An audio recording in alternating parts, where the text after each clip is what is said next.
Good evening. It is SEC After Dark. We are back. It's Corey Burton, Jake Thomas, Jeb Beecham, and of course, my main man, Stephen Willis. What's up, gentlemen? Howdy. What is up? What are we drinking tonight, guys? I have a delicious Landshark Ale like I've never done before on any broadcast of SEC After Dark. So, yeah. Yeah. I too am venturing out. Dos Equis Amber. It's just my favorite. H2O for me. Yeah, I just polished off a Coke and whiskey. So There you go. I'm free-handed tonight. You going to a meeting, Jack? No, I'm out, man. I gotta go get. I gotta stock up the refrigerator. I went through a lot in that championship game. I bet you did, actually. He did. He went through a lot of internet too, so we're good. Yes. Glad to have you, Jake. Yeah. And as you see from our man Jeb, tighten up, man. Titans get the number one seed in the AFC, so that's exciting for Titans fans like Jeb. And you know what? The Titans are giving me more reason to like them, and the Falcons are giving me even less reason to like them. So, Steve, I'm sure that makes you happy, right? Yeah, as long as the Saints beat the Falcons, I am extremely happy about that. There you go. There you go. That's especially when good, right? especially when you beat them with like a 6-string quarterback. Yeah, you're on quarterback number 28, right? Yeah, we're one step away from Alvin Kamara playing quarterback. Single wing action. I mean, That's that might not be a bad Could option. do it. Huh? And yeah, this is Saints After Dark. So, yeah, we got an NFL interview After coming up Dark. with Sean Payton. No, just Yeah. kidding. NFL after dark. Let's go. Hey, I'm for it with the playoffs coming up. So I'm sure that there was some game on Monday. I forget what the score was, but we're going to dive into that a little bit. Jake, want to give you a little bit more of a chance to kind of talk about the good, the bad, and the ugly because again, you were having some internet issues last night on Best of the West. Once again, thanks for having me on Best of the West. Yeah, man. That was a lot of fun. Stacy's good people, man. It's always good to talk to Stacy. So, Absolutely. chat's up and blazing. If you want to join the show, jump on in. We got our first Go Dogs, so that's good right there. So, Jeb, real quick before we get started, what do you think of my thumbnail, Corey? Oh, that's great. I loved it. You like that? Mm-hmm. I figured some property destroyed tonight would really. There was some property destroyed tonight, and a couple nights ago, probably even tonight. Honestly, Georgia fans are probably still celebrating. Dude, y'all ought to. 41 years. Yeah, party it up. Party it up. By the way, SEC Shorts completely whiffed on the reaction video that they had set up all year long. Yep. They completely whiffed. The Hope we leave in or something like that. Yeah. Yes. Yeah. Although it was funny, she was heading over to Texas A&M, but other than that part, yes. I'm not even going to watch it now, so it's gonna get filed with the Katy Perry music video, just under never to be seen. Dude, I wanted less sharp when I wanted Katy Perry.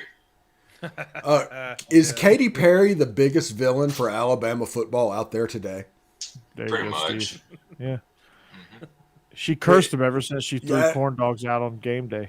Yeah, ever since game day. She hosted, Alabama lost. She performs at halftime of the championship game, Alabama lost. It's just a bad omen. She's probably not selling a lot of records over there, no. She ain't selling none in my house. So what you don't know is Jake's getting ready to surprise Cassie with Katy Perry tickets. No. Going on tour with Katy Perry. So Yes. No. She's a big Luke Bryan fan. I have no idea why. What y'all don't know is Jake is going to perform Firework for Cassidy. And it's going to be a very heartfelt thing. Oh, that sounds lovely. I performed Purple Rain for you guys. I did that. purple. That's after Firework, right? Yeah. Are you going to dress up like a shark I might. when you do that, like she did at the halftime show, the Super Bowl? And just do, whatever it was doing. Yeah. I have to go back and watch that. Man, Shark, that was maybe not. hilarious. Shark. Yeah. Shark. So, yeah. So apparently, the Katy Perry concert was interrupted by a football game. So let's talk about that. Let's talk about that football game. First half, Georgia comes out. Alabama comes out like two heavyweight boxers, just kind of feeling each other out. Neither of them wants to throw the haymaker in fear of they're going to get one landed on them. Neither quarterback wanted to be the guy in the first half that was gonna make the catastrophic mistake. Bryce Young almost did in the first series. They ruled it incomplete, which I know Tom Brady perked up somewhere when he saw that video. And so let's talk about the first half a little bit because one of the things that I heard a lot was a lot of people like, yeah, I turned that game off. It was 9-6 at halftime. It was boring. It's like, come on, man. Like, not every 9-6 game is created equal. I mean, I understand like the Bama LSU 9-6 game was one of the worst football games of all time. Whoa. I strenuously object to that. That was sloppy. A classic. That was classic slop fest. But this one wasn't. This one was, I mean, you were on the edge of your seat the whole time. You were just, each team threw punches. Defenses were just coming after you. I mean, it was a good, well fought defensive football game, which is not like a sloppy, quote, well fought game. No, and I know I saw this in several places. I'm sure it's been said over and over. But to talk about the difference in SEC football and a lot of other leagues and its speed, and you got to see it just on full display in that game. Those were the most incredibly fast linebackers and defensive linemen that I've seen in a long time. No, neither quarterback really had much of a chance for a while there. And I mean, you had too. Yeah, who's the Alabama one? It's not Will Anderson. Yeah, Will Anderson. Anderson. Okay, I thought it was Christian Harris, and then I was really impressed with Dallas Turner. Dallas Turner, he had a huge night. Yeah, he popped. And then Nakobe Dean on the other side, and just the entire Georgia defense. It was all the exact same. It was just amazing watching them run and thinking, how does anybody get anything done with that happening on the field? It was scary. I'm gonna be honest with you. As a fan of a different team besides those two, it's scary to watch. Mm-hmm. And, the one thing that I noticed in that first quarter, and I didn't really talk about this last night or anything, was that you could actually see the pea stains going down Georgia's leg to start that game, and they played like it. Their offense was completely discombobulated. Just if it wasn't for their defense, Georgia would have lost that game in the first half. They came out terribly.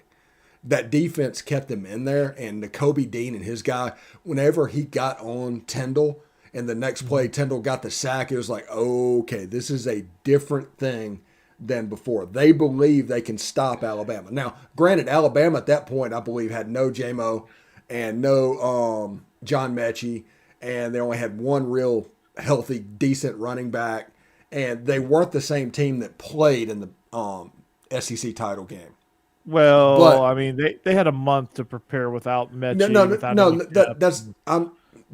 That is going to do wonders for the confidence, and that's probably explaining why the defense came out and looked like the Georgia defense instead of letting Bryce Young kind of carve them up. Because I think they over-respected him a little bit in the SEC title game. They over-respected Bryce Young, and because of that, he kind of picked them apart. But you saw an aggressive, fast Georgia defense that looked like the early 2010s Alabama defenses. What we all expected them to look like all year long. That's the Georgia defense you got from the very beginning, and it was just a matter of the offense catching up. They just said, "F it, man. We're going to come after you. We're going to play. We're pissed off. We're tired of getting badmouthed. You saw it in the Michigan game. They carried it over into the Alabama game. They said, you know what? We're not going to go down and let him sit back there and pick us apart. We're going to come after him. And if he's going to make throws, he's going to make them, and he's going to get hit." And that's exactly what they did. And Bryce Young completed some balls after getting hit.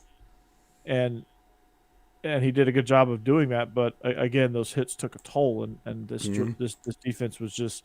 They just said, you know what, we can't do this. You know, we can't sit back. And the offense, I don't understand the start. That I mean, obviously the first series, Stetson was about as nervous as you could possibly be. But oh yeah, you know, once he kind of got settled in, he completed his first pass or whatever. He got settled in. I still think the offensive game plan was a little bit suspect, and I kept having flashes of the SEC championship with the offensive game plan that Georgia came out with in the first half. I was like, I don't like this. I just we're trying to create Stetson into a pocket passer, and I still felt like we were over respecting the Bama defense, and I just didn't like it. I think Georgia had 10 carries by the running back, like either midway through the third quarter or late in the third quarter, and it was a situation where it was like 10 carries for 130 yards at that point. I mean, they were averaging 13 yards a carry. Now, granted, there was a 67 James Cook yard run that was skewing the average there, but that's still a fairly dominant performance running the football, and they just wouldn't do it. And honestly took the fourth quarter, Alabama, whenever they just decided to run Brian Robinson, and it kind of worked. It was like Tom Mockin was like, oh, yeah, we can do that. And that opened up everything from them being able to run the ball to it actually destabilized Will Anderson and gave Stetson Bennett enough time to throw the football. And then all of a sudden, everything started to work. And in the fourth quarter, Georgia just looked like Georgia, the Georgia that we'd seen all year. They finally looked like that. Yeah, I mean, go ahead, Jeb. That's definitely where it changed, as far as what I could tell, is when Brian Robinson started running the ball well. You thought, okay, Alabama's just, they found their groove. They're just going to take us over. But then Georgia just turned around and did the same thing. That's when they had the big run by Cook, and then White punching in at the end there, that nice drive that was like 4 plays all running. And then you realize, okay, Georgia can do this just as well, if not better. And from there on, it was a great game. So, hi, Jake. Yeah, he's back. He's back. He's about to pull all his beard hair out. Yeah, 56K Jack. Windows. Yeah, Charter is getting a call tomorrow. This is bull crap. No. Get Jake a land shark, please. Yeah, he's gonna get that Windows 95 one of these days. That's his goal. Yeah, I'm moving up from Atari up to. He's got that OG Windows. Yeah. Gosh, AT&T has fiber maybe in your area. You should check that out. I'm sure they do. So,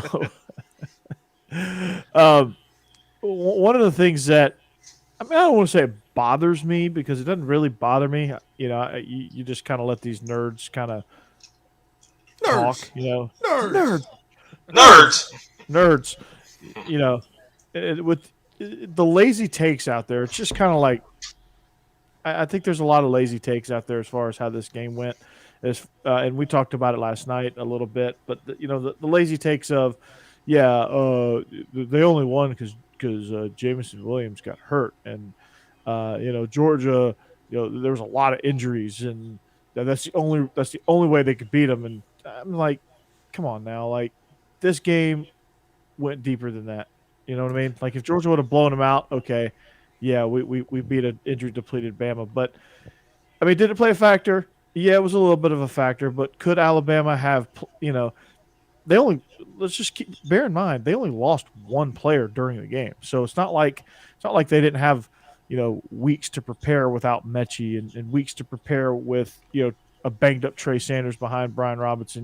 They had a month to prepare for the playoffs with a depleted roster as it was. So it's not like they couldn't have a plan. It's not like Ja'Cory Brooks is a terrible receiver.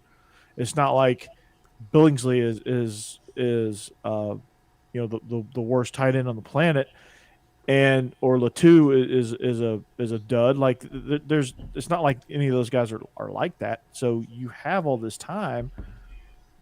I thought there was going to be a better plan around Jamison Williams, and there wasn't. And that's what astounded me. The one thing that has, I think, a little credence in this situation with J-Mo getting hurt, that everybody talks about that, is he was the one player that could stretch that defense. And, Corey, you know as well as I do, if the safeties don't respect the deep ball, you are done. You can do absolutely nothing. And those young guys came in, then it became a show me situation. Alabama had to hit a play, and those young guys just couldn't do it. So in that sense, probably that JMO situation probably did matter. Now this is what I say all the time. This was a 9-3 Alabama team that made 11-1 in a national championship game. This team had no business being in that game because all year was Bryce Young and Jamison Williams. And that's really all they had. Because I think that the Bill O'Brien levels of players, I think we talked about this last night, Corey, what he needs to make his scheme work doesn't make this, is it a fit for the guys that Sark needed his scheme to work. So you have 5-star players, but they might lose a star based on the scheme and what they're being asked to do. And I think overall that made Alabama just a skosh worse than they actually normally are. And that's the reason you saw down the stretch. That's the reason you saw A&M. I mean, Bryce Young is a generational player, maybe the best quarterback they've ever had. But otherwise, I mean, you just see a bunch of guys that don't really look like Alabama. And that's the difference between Jake. That's the difference between Jake and Bill O'Brien and Steve Sarkisian. Sarkisian could take the three of us and make it work. Bill O'Brien sees Jamison Williams. He loses Jamison Williams. It's almost like you take his play card and burn it in front of him, and he has no clue what to do. Like he doesn't. There was free agency in college football, and he's trying to figure out a way to get David Johnson on his team. Exactly. He was trying to trade. I think deep down he wanted to trade Mechie for a walk-on tight end. So trade Bryce for peanuts. Maybe he wanted to trade for that washing machine they got rid of in that movie with Will Ferrell with the Flint Tropics. Semi-pro, yeah. He was trying to trade him for Bo Nix. Oh God! War Eagle. War Eagle.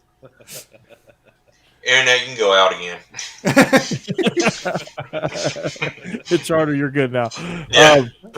But in all seriousness, like I just think that Bill O'Brien sees Jamison Williams and sees opportunity. He sees Mechie and he sees opportunity, but he sees everybody else. And he's like, okay, you guys are just complementary pieces.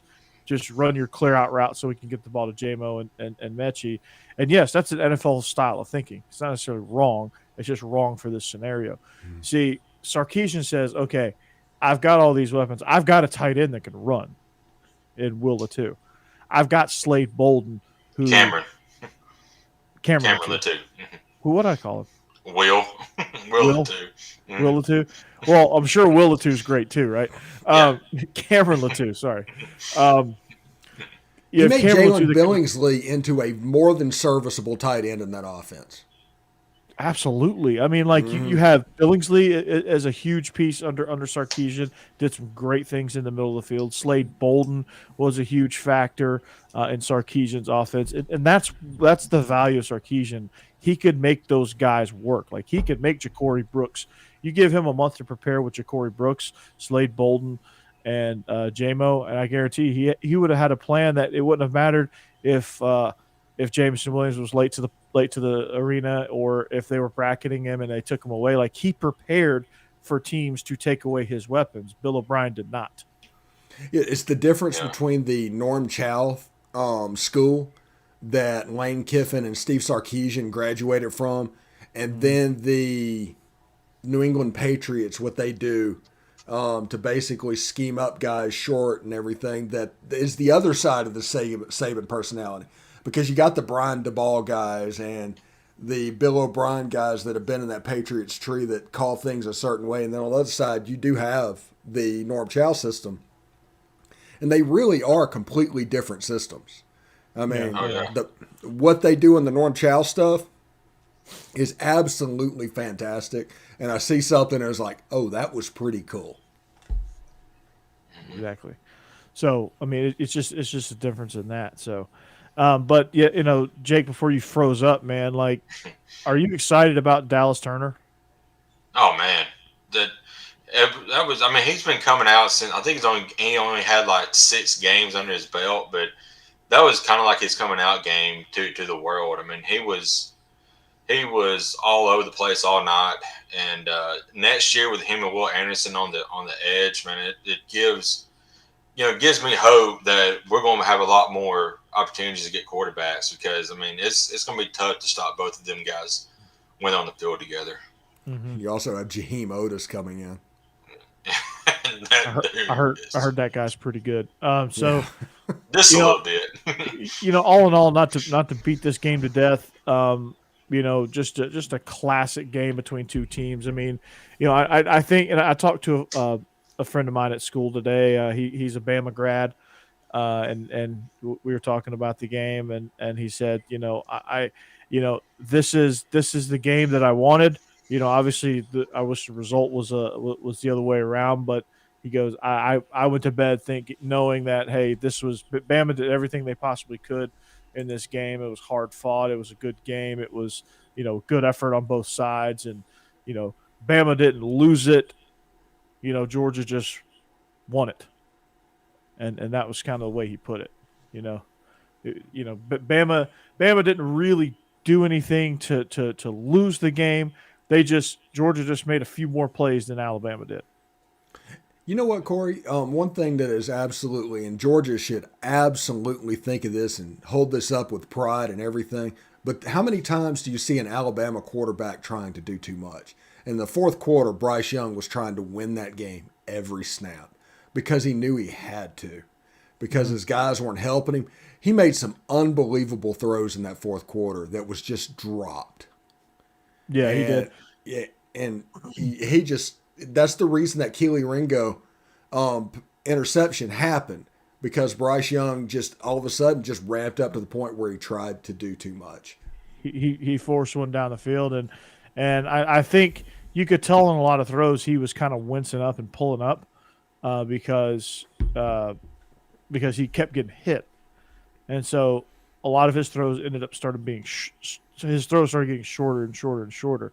Like his deep balls started missing on his deep balls where he doesn't normally miss, because he's trying to get the thing out so he doesn't get tattooed, and that had an effect on him. I mean, in the chat that we hosted on Rave on Sports, I kept saying, keep hitting Bryce. Just keep hitting Bryce. And that worked. Yeah, and my theory, we talked about it. Will Muschamp was a secret MVP of that game. He was. He was indeed. So, but to Natty, congrats, Georgia. Oh, congrats to me, really. 41 years and counting. That one's over. The 1980 jokes are officially put to bed. We haven't won a national championship in a few days, couple days. Goes to Notre Dame now. Yeah, so 1988. That's right. Come on, Notre Dame. Actually, don't get with it, Notre Dame. And actually, we're at about a decade, because it doesn't look like Florida's going to win it, but eventually Florida might be in that boat to where we're talking about it's 2035 and Florida hasn't won a national championship in 25 years. They've gone on a SEC championship drought over the last 23 years. We're going to start saying that with Florida. Tennessee's got to get in the boat now. Yeah, that's right. They're what? They're 99, 98? 98, yeah. Hey, I'm 1962, but nobody, even cares about that. Well, I mean, get an SEC championship appearance. My dad was 12. Yeah, my dad was 12 when that happened. Oh, jeez. Yeah. Crazy. So you were just 112 when that happened, right? Yeah. Because you're immortal. Get it? See what I did there? I'm like Kenneth Parcell. Yeah. It's too soon, Jacob. Too soon, man. So let's look ahead then. All right. So, what does 2022 actually look like? I mean, the conference is interesting. We had some coaching changes, some teams that really started to play a lot better. Jeb, what did you do? I saw you tapping, and Jake went away. We tried to wake him up. It didn't work. Yeah. He's had a rough couple of days. So he's gonna melt down. Yeah, I feel bad for the representative at Charter that he's gonna light up tomorrow. So 2022. So you had some coaching changes. Florida hiring Billy Napier. I think that's a great hire. You have a South Carolina team that's on the rise. They were winners of the Duke Mayo Bowl. A team that should have went 2-10, won a bowl game, and that's good And for looked them. pretty good doing it. They did. They looked pretty dominant defensively. They did it with a wide receiver at quarterback. Mm-hmm. And that was impressive. You're going to see, what does Vandy look like year 2? Can they actually be competitive? That's their goal. Arkansas, 35 recruiting class in the country in year 1 for Clark Lee. That's actually a decent story. Yeah. Number 35. It's pretty good for them. Mm-hmm. What does Arkansas do in year 3 under Pittman? Do they make a significant move in the West? Do they become contenders? Will Rogers at Mississippi State, what can he do for that program? Ole Miss, what does Ole Miss look like in 2022? Zach Evans. We'll find Luke out after Altmaier. this weekend. Jackson Dart and Michael Trigg supposed to visit. So that'll be that. This weekend's a big weekend. That'll be a big weekend for the Land Sharks. LSU.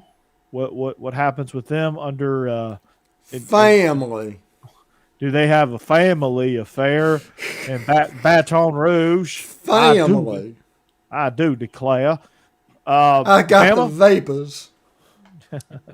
Lord have mercy. Oh Bless their no! heart. Yeah. So what happens with LSU? Does in all seriousness, what happens with Brian Kelly there? So let's look at the West first. How do we see the West? This is the way too early 2022 look ahead. SEC West. What do we see in there? I think Alabama's going to be surprisingly good because I think Bill O'Brien is going to get the Jacksonville Jaguars job off of this. Oh wow!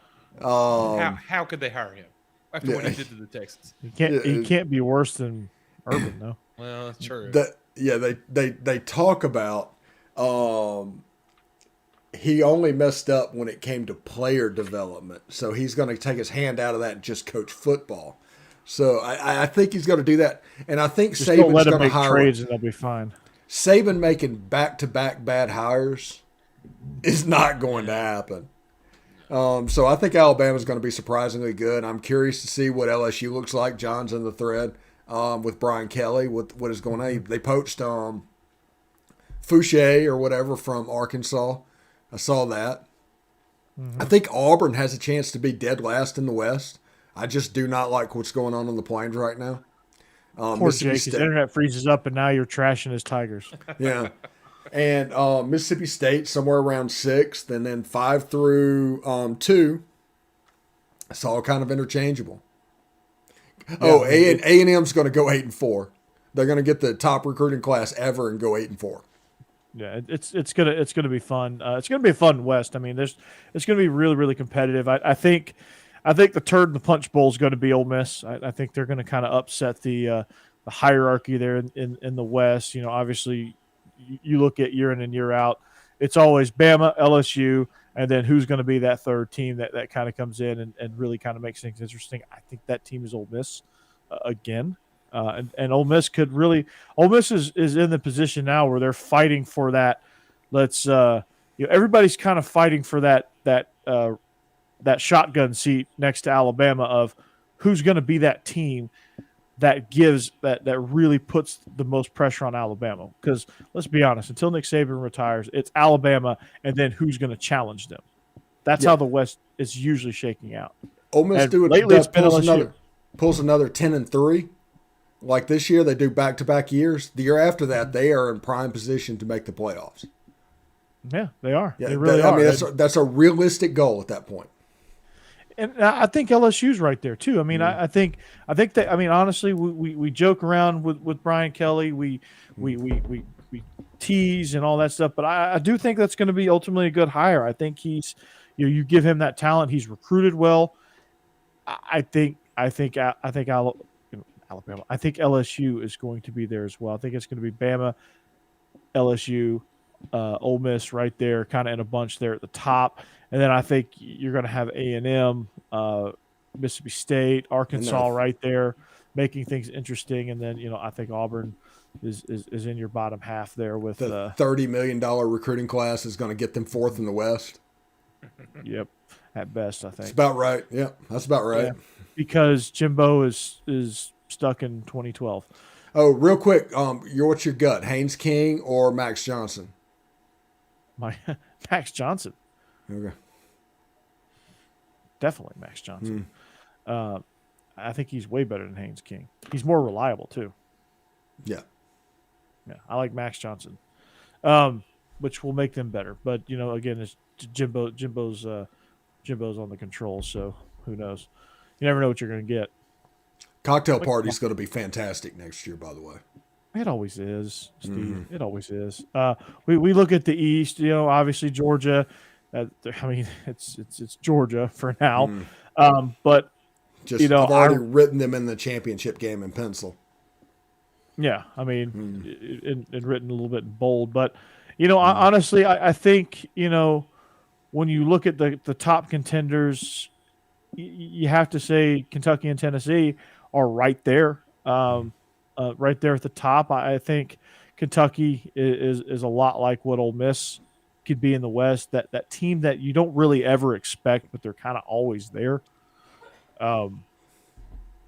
They've made significant improvements. I think they've had back-to-back 10-win seasons. Am I right on that? I think it's 10-9. Honestly, I think the 10-win season that he got was a couple years ago. So, who's the tank habit look like? They're talking about you, Jeb, with your tank habit. That's what I would look like with a goatee, by the way. That's what I look like with facial hair. Wait, was that boxing from back in the day? Oh, that was Ultimate Fight, like original Ultimate Fighting. Okay. He was the. It was before it was cool. It was before you really had to be in shape to do UFC. I don't like where this conversation's going. Jeb, I'm right there with you, man. If I stand up, I got a nice little tank myself. So, be a Tank Abbott. UFC used to have this guy. He was a Polynesian dude. He was about 6'6", 450 pounds or something like that. Doing UFC. Wow. That's what it was called, Ultimate Fighting Championship, and it was only on HBO. And it was it was back before it wasn't mixed martial arts. It was just fighting, so any style went. So unscripted wrestling. Yeah, I'm one of those people. I just don't know anything about UFC. I do not like generally gladiator sports. Yeah. You used to call it man slamming. Yeah, something I just don't enjoy and don't watch. Now, the last time I saw somebody fight was probably Mike Tyson and Evander Holyfield, and he bit off his ear, and I just quit watching boxing after that. Ooh, that's an old one. That's like I remember that vividly, but that's that was like a freak thing. But the last fight I saw was actually this morning at school, so that's good. Oh, wow. Wasn't a very good one though. Is that a high school? Yeah. Yeah. Yeah, he is Hillwood High. Now there's been some good fights at our school. Like when I say good fights, I mean like these people, you get in big trouble when you fight. So you almost they get their money's worth. Yeah. There's been a few that got their money's worth. Are you the cop teacher that pulls out the phone? It's like, no, stop, don't do that. No.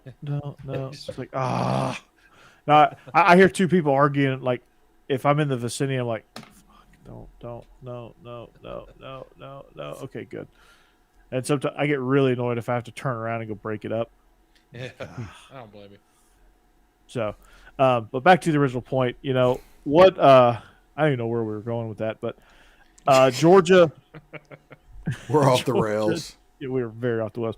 Georgia, Tennessee, Kentucky, I think are the main three in the East. Florida just isn't there yet. Maybe they are under Napier. I don't know. I think Florida's going to surprise next year. They've got some questions to answer. Yeah, Jack Miller is going to be a solving of all their problems throwing the football, and that's going to open up that offense a little bit. Well, they need something to open that offense a little bit. I think Etienne is an unbelievable get for those guys, and he's going to contribute immediately. So the Jaguars cut him, and he's going back to college? His brother is at Florida. I know. I think his brother is Trevor, by the way. It's Trevor weird. Etienne. Yeah, they're from Baton Rouge, I think, right? Yeah, but Trevor Lawrence at Clemson. Trevor. They have a kid together? Yeah, that's. Wouldn't surprise me. Never mind. I'm not touching that. Yeah. No. I mean, we could go there if we wanted to. Yeah. Good boxing. Yeah, there's no boxers these days. So, but yeah, I mean, just looking at South Carolina can make some things interesting in the East. Missouri and Vandy are just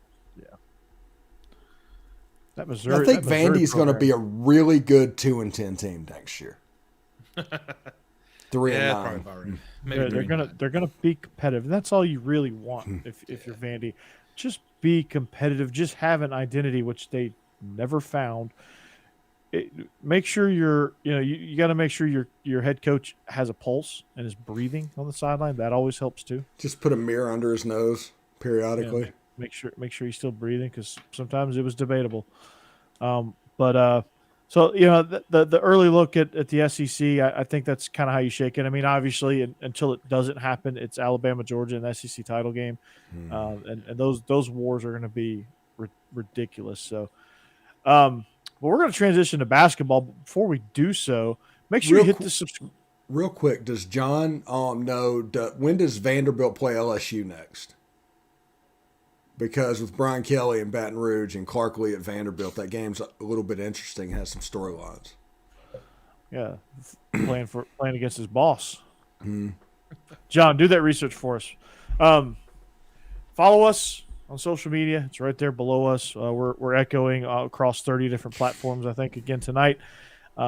Subscribe to us. Find us on YouTube. Find any one of our channels on YouTube. Subscribe to all of them. Who cares? Leave some comments.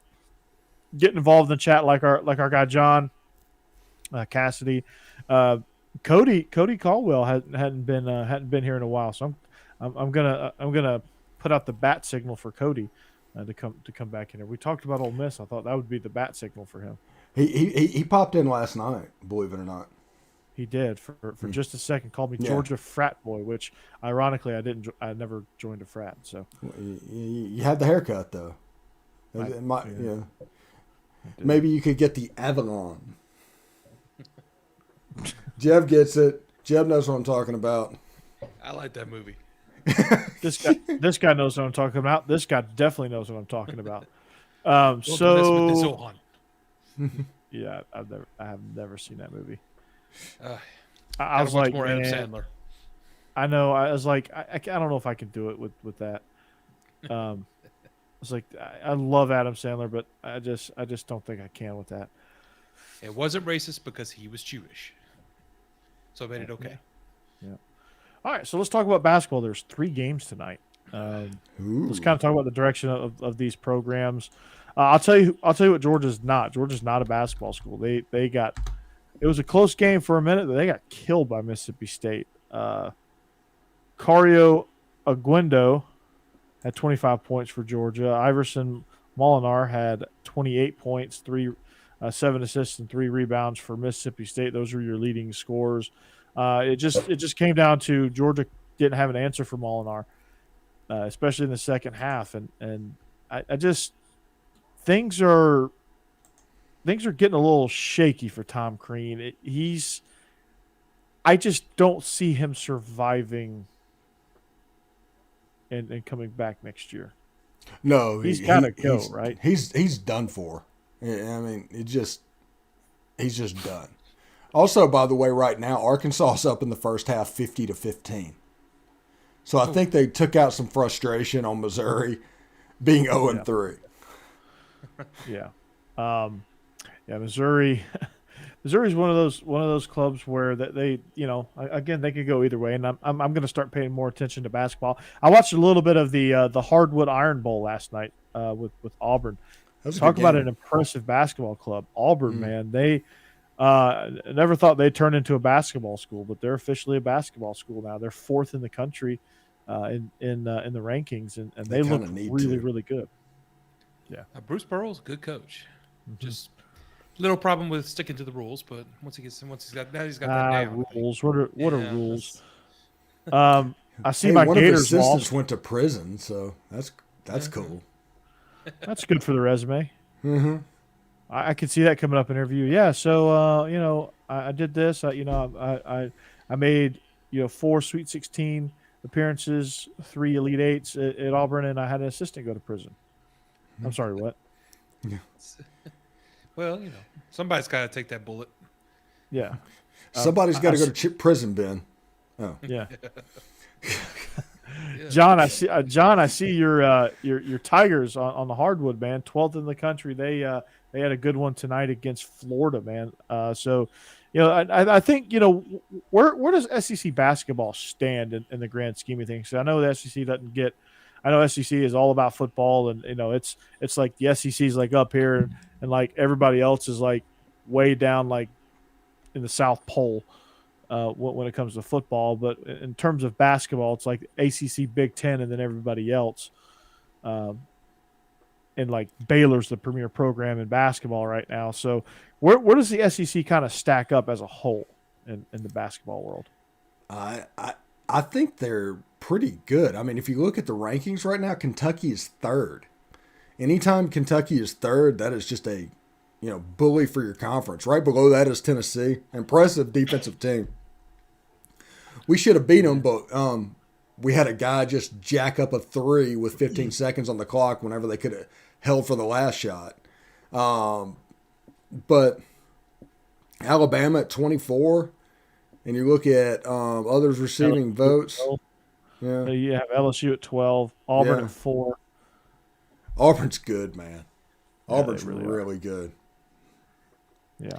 And most SEC fans, I know we focus on football primarily, but the SEC has always been pretty good at basketball. I mean, Kentucky's always historically been great. Vanderbilt's been good for a long time. Florida's won some national championships. I mean, the SEC's always been good. It's not the Premier League like it is in football. It's not. But- At the top of our league's always been really good, but it's never struck me as an extremely deep league when it comes to basketball. No, But- that's true. That's true. We've always had some It's teams that- deeper now, really and it's bottom. because of the SEC network. Whenever they realized that it was about content for an additional thing like the SEC network, you saw teams invest in basketball that didn't normally care about basketball. Same thing's happening with baseball, by the way, on the SEC because of the SEC network. It's getting to the point. We asked you the question last night. At what point does the SEC just say screw it and just goes and gets 20, 24 teams and starts their own competition? If everybody wants to clog up this playoff expansion and what's going on, when Texas and Oklahoma comes into the SEC, that's a game changer. It's getting to the point where they can say, hey, Ohio State, Michigan, Florida State, North Carolina, USC, and Clemson, come on in, let's do this. We'll travel around. We'll have every time zone covered, and we'll just absolutely dominate these things, and it doesn't matter what they do. Yeah, because they'll never be able to compete. And I think you'd have more teams jump in the SEC boat than you would the other boat, because I think a lot of teams are just not. They just are just over all that crap. You know what I mean? Yeah. So one that would thing be that's fun. interesting is the SEC put an exit fee for the first time in their history. They put an exit fee in their bylaws to where you have to pay $40 million to leave. And the SEC hadn't had to do that. I guess they just did it as a preemptive measure. They did it as a, hey, if you're thinking about getting out of here, yeah, that ain't happening. I think if Unless they you put an pay us. exit. They put an exit fee on there. I would say they shouldn't be allowed to kick anybody out. They're not. If you're- That's why they put the yeah, exit yeah. fee in. Yeah. You can look at it both ways. That's what I'm saying. Like Missouri, everybody they're always. not- if they were going to kick somebody out, they would have kicked Vandy out like 6 years ago. They would never kick Vanderbilt out because they need a private school for the servers to get around the Freedom of Information Act. They can suck as much as they want to. It's not going to matter because they want that privacy. And that's my point exactly. That Vandy would be the team that they kicked out, and they will never kick them out. The only other team I'd be worried about getting kicked out. I'm personally not worried about it, but if I'm a Missouri fan, I'm probably thinking, okay, we better not suck anymore. Yeah, I don't think anybody's going to get kicked out either. But it's just And weird the that SEC the exit fee got attached. That's all. Maybe somebody was thinking about leaving. I bet Missouri was considering going to the Big 12. Or South Carolina, maybe back to the ACC. Yeah, I mean, that wouldn't be a bad move for them, but Yeah, they know the players. they do. But that would be a bad move financially because they're in the richest conference, and they have benefited from being in the SEC for sure monetarily. So, but yeah, you look at basketball. I wish Georgia would start caring about basketball. I think it's the reason why I don't care about basketball, because of that reason. I try to watch it, and I just can't because I don't really have a team that I can get into. I don't want to be a Kentucky fan just to be a Kentucky fan. I mean, I'll in the scenario where I need to pull for Kentucky, I will because Vinny's one of my people. But I'm not gonna be a Kentucky fan just so I can watch basketball. I'm not gonna be a Duke fan so I can watch basketball, or a North Carolina fan so I can watch basketball, or I want to watch basketball, and I want to be a Georgia fan when it comes to basketball because I'm a Georgia graduate. That's what I need to be. I don't like people that, and this is just a personal preference of mine. I mean, obviously, I don't like that people graduate from these major universities and they're like, yeah, I'm a Duke basketball fan, but I graduated from Tennessee, so I like football. I like Tennessee football. Like I don't like that. It doesn't sit well with me. You know what I mean? I grew up with a weird relationship to basketball too because Tennessee wasn't very good at it when I was younger. I always watched football and loved it. But I grew up in a town where our men's basketball team was terrible, but our women's basketball team won state several times. Their coach went on. I think he's the MTSU ladies coach now. But then, of course, Tennessee, women's basketball was always big. So, and I didn't have a pro basketball team around me, so I didn't really watch a lot of NBA either. Honestly, I grew up watching more women play basketball and men playing football. And it's been a weird experience now that I've gotten older and I actually really like basketball. It's a lot of fun to watch, but it's not something I've ever rooted as hard for as something like football because it just wasn't ingrained in me like that. And but the women's team was amazing. So I think the one and done just really ruined it for me because I think you lose a lot of continuity with basketball. The transfer portal, the AAU, the recruiting stuff with basketball is just so disjointed. I just don't like it.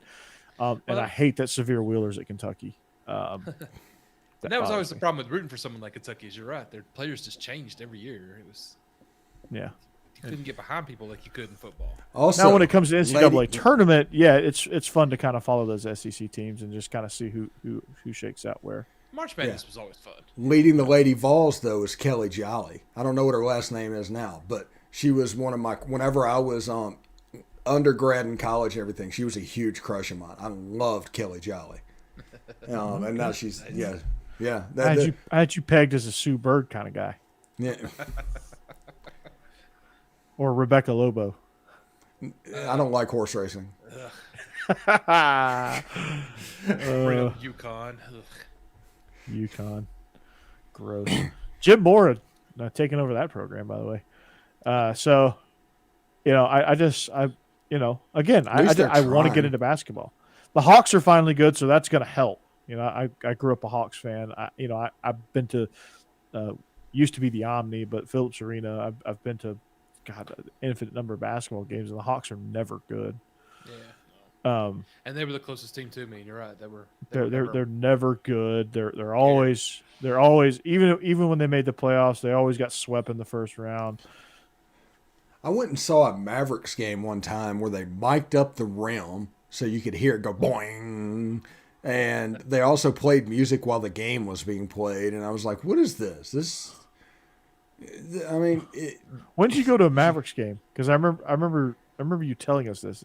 It's since I've known you. yeah, it was back in probably 2008. What were you in Dallas for? Cotton Bowl. Ole Miss and Texas A&M or Texas Tech. Oh, okay. Okay, you were Yeah. covering that for. Okay, yeah, I got you. Yeah, that's I mean, like stuff like that, just kind of. Michael Jordan ruined basketball because most of the fans are star-driven teams now, and then trickled down to college basketball. I wouldn't say Michael Jordan ruined the game of basketball. Michael Jordan played in, I think, the greatest era of the NBA, the most competitive era of the NBA. The Back one when and you done could, ruined basketball, and analytics ruined basketball. this whole like, and yeah, it is a star-driven league now, but that's a lot due to one and done, which has just completely destroyed teams. I think the free agency rules in basketball, the contracts are shorter, so you have a lot more movement in basketball too, and the players just kind of run the league. And you don't 1996 New York Knicks. That was not a star-driven team, but it was in the Eastern Conference Finals. because they beat you to death. Y'all, they just beat you down. What is his name? It's not Anthony. Anthony Davis. Mason. Anthony Anthony Mason. John Starks is the little scrappy two guard. Oh man. Patrick Ewing. Yeah. Charles Oakley. That team was so tough, man. That team the was Pacers, a fist fight team. The Pacers were built just the same way. They had Rick Smits. They had the Davis brothers, Reggie Miller, Mark we're not Jackson even at talking point. about the bad boys. The bad boy Piston. Well, the bad boys, they're the ones that got it started with the whole like because the It's 80s the Jordan were rules. physical. It was the Jordan rules. Yeah. It was, basketball wasn't an overly physical sport, not because they didn't want to be, just because they just didn't really know that they were capable of that in the 80s. Like there was some physicality, but it really wasn't until like the mid 80s, the Celtics kind of started that way. Then you started with Chuck Daly in the mid 80s. He kind of started like the Celtics, the Pistons, and the Lakers kind of started beating each other up. And then that became the style of play for the 90s. And it was really influenced by the bad boy Pistons. But the Celtics with Bird, McHale, Parrish, and those guys, they kind of made the Lakers a tougher team, and the Showtime Lakers kind of made basketball fun. So if you really wanted to pinpoint who was the original star-driven team, it was the Showtime Lakers. Who was the original punish you team? Was Chuck Daly and the Detroit Pistons. They turned the Celtics into that. I think, with Isaiah Thomas and eventually they got Rodman, John Sally, Bill Laimbeer. They just physically punished you. Oh, Lambeer is maybe Christian Laettner, but other than that, Bill Laimbeer is probably the most hated basketball player of all time.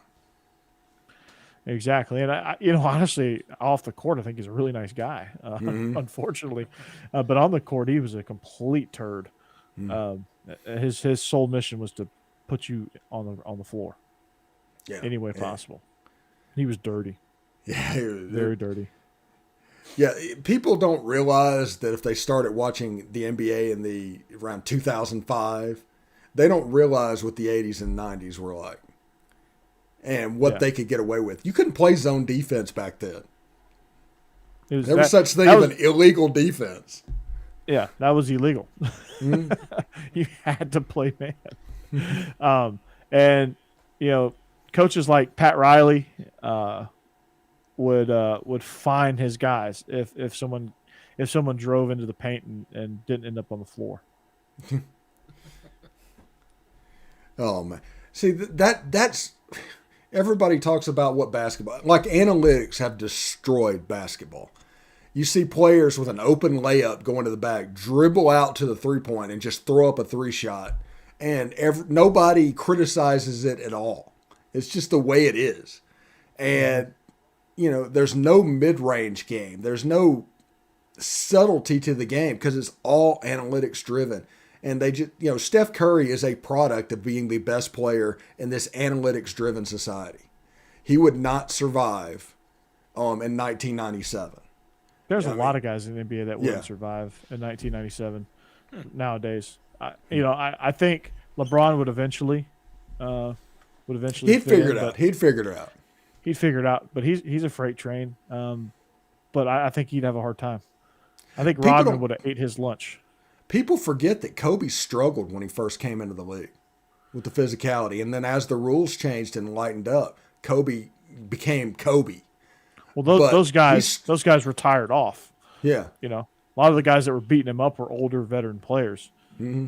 And, as they started retiring, Kobe started taking over because he was groomed by that. He was developed by getting the ever living shit knocked out of him all the time. Yeah. And that's just the way they played. 6 fouls, use them. Yeah. And get your money's worth. Yeah. You're going to foul him. And there was, and to get a flagrant, you about had to shank somebody. Yeah. To get a flagrant. Right now, you breathe heavy on their face, you get a flagrant. I mean, it's the reason people want the NBA to be something special, but deep down they look at it and go, it's not what it was. It's just not what it was. It's a bunch of athletes playing. It's like the Harlem Globetrotters and the Washington Generals. Every time somebody has the ball on offense. Yeah, and I wish there was some more physical play, and it would help if there were some rivalries. It would help if there was a few teams that just genuinely hated each other. I think that would help. I think that would help the NBA. I think if the NBA was a little bit more physical of a game, I think you would see the ratings go up. The ratings are starting to go back in the right direction with the NBA. I've watched a few NBA games. It is getting a little bit better of a product, but there's going to have to be some changes. But since we've turned into NBA After Dark, we're going to cut it off right there. Steve, we're gonna let you go. There's going to be plenty of time now for basketball talk. We'll have some signing day things. We'll get you caught up on signing day. And we'll kind of get you caught up on how incoming signing classes look for the teams around the conference. We'll take a look at that. We'll follow the round ball a little bit. We'll talk some off-topic stuff. NFL playoffs. We'll talk a little bit about that as well because, let's be honest, it's interesting. Yeah, and if there's football news, we will talk about football news because this is still the SEC and football is what pays the bills. Exactly. Right. So any big football headlines, we'll take a look at basketball and we'll just kind of talk about what's out there in the world. And so it's exciting stuff. I mean, the Titans, who are steadily becoming my number one team as well, Jeb, are going to make a run at the Super Bowl. So there might be a situation let's pour one where, out for $56K, Jake, with his internet. Exactly. And his Prodigy service. The poor people at Charter tomorrow, I feel bad for them. Yeah.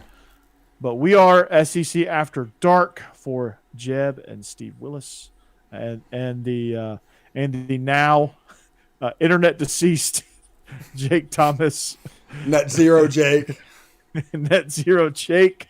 We are SEC After Dark, brought to you by BetOnline.ag. And if you want to add to that list, please let us know.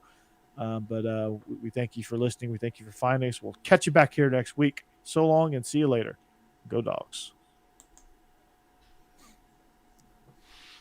Howdy toddy. Yeah, that's what I'm talking about, Corey. Go Big Orange. No, nothing sucks like a big orange, Jeb.